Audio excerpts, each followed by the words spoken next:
Guillem Alomar. No está. Guillem Alomar. Carlos Perello. Ana Caterina de Vargas.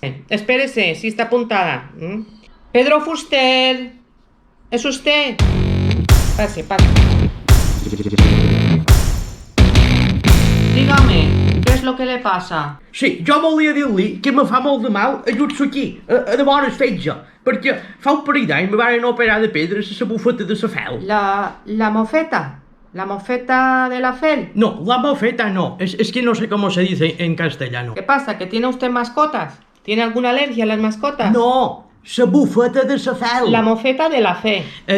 A veces, en aquesta zona, tenc com una coïtja, de les pedres que me van treure, supos, i de bones fetge, me fa mal.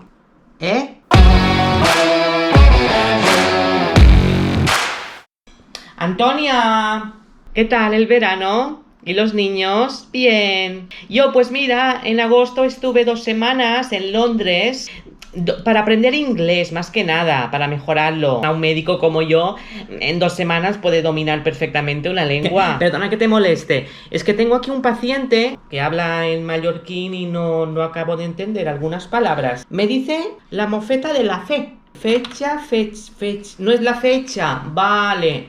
Fetge es, claro, se debe referir al hígado. Mira, el mallorquín es que me cuesta. Y mira que llevo 32 años en Mallorca, pero no, eso que dices no me entra, ¿sabes? Venga, gracias. Hasta luego.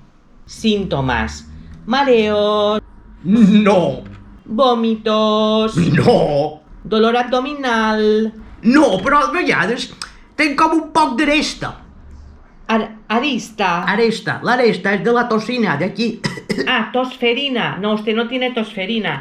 Mire, ¿sabe qué? Voy a recetar lo que los médicos recetamos a cualquier persona en cualquier momento para lo que sea. Omeprazol. 650 miligramos en ayunas por la mañana con un vaso de agua.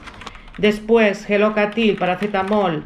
20 gramos mañana, mediodía y 20 gramos noche. Si tiene dolor, ibuprofeno, y si les cuece mucho el estómago por el ibuprofeno, tome romeprazol. Cuando vuelva, se haya tomado esto, que esto es para el catalán. Lo recetan los logopedas, para entendernos, Gracias. Bueno, muchas gracias, Me tendré que anar a la consulta privada, que per això pago un seguro, Adiós.